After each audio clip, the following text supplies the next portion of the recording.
Elaboración de especímenes prismáticos. Los especímenes prismáticos de concreto se emplean para determinar la resistencia a la flexión. Para elaborar los especímenes prismáticos se debe contar con el siguiente equipo: moldes metálicos para vigas de forma rectangular de 15 por 15 centímetros de sección transversal, con una variación máxima de 3 milímetros y una longitud mínima de 50 centímetros con tolerancia de 1,5 milímetros. Varilla para compactar concreto, la cual debe ser lisa con una o dos puntas semiesféricas de 16 milímetros de diámetro y 600 milímetros de longitud. Cucharón de 1 litro o litro y medio de capacidad. Mazo de hule de 600 gramos más menos 20 gramos. Enrasador. Cucharas de albañil y llanas metálicas. Se debe tomar la muestra de concreto de acuerdo a lo mostrado en el video de muestreo. Notas importantes. Para la obtención de especímenes prismáticos siempre se debe determinar primero el revenimiento. Antes de elaborar los especímenes, se deben verificar que los moldes tengan todos los tornillos y estén bien apretados. Los moldes se deben lubricar con desmoldante ligeramente su interior para evitar que se pegue el concreto. Colocar los moldes sobre una superficie horizontal, rígida, nivelada, libre de vibraciones en un sitio donde se puedan dejar durante el primer día sin riesgo de ser golpeados o se altere su superficie.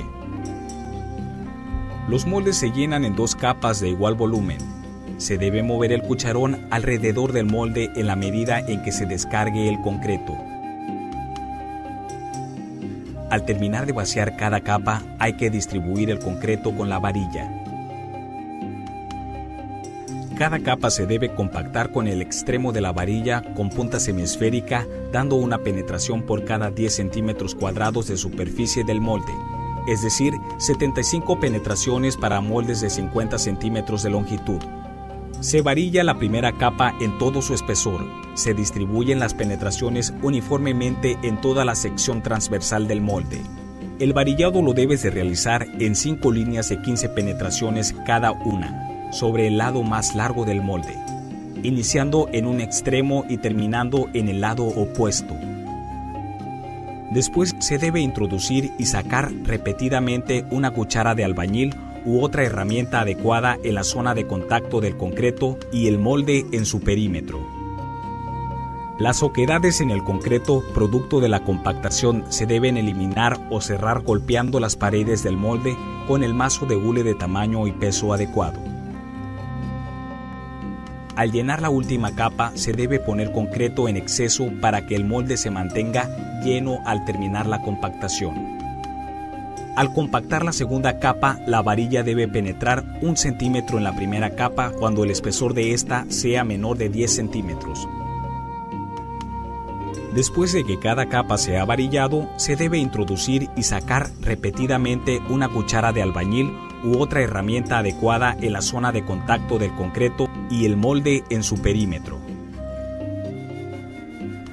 Las oquedades en el concreto producto de la compactación de cada capa se deben eliminar o cerrar golpeando las paredes del molde con el mazo de hule de tamaño y peso adecuado.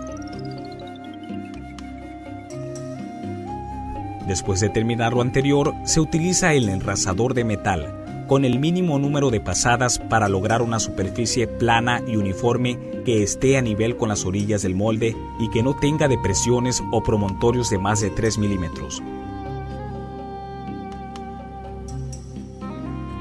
Antes de colocar el plástico, se debe poner una etiqueta mostrando los siguientes datos: número de muestra, fecha de elaboración, tipo de concreto y obra. Para evitar la pérdida de humedad, se requiere cubrir las vigas con una placa o tapa no absorbente y no reactiva con una tela de plástico resistente. Una vez obtenidos los especímenes, se debe mantener protegidos durante las primeras 24 horas a una temperatura de 16 a 27 grados centígrados.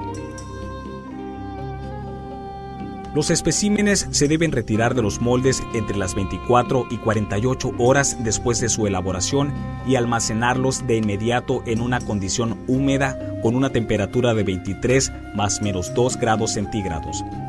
Antes de realizar las pruebas, se deben almacenar en agua saturada con cal por un periodo mínimo de 20 horas. Los datos de los especímenes elaborados se deben registrar en el formato F01.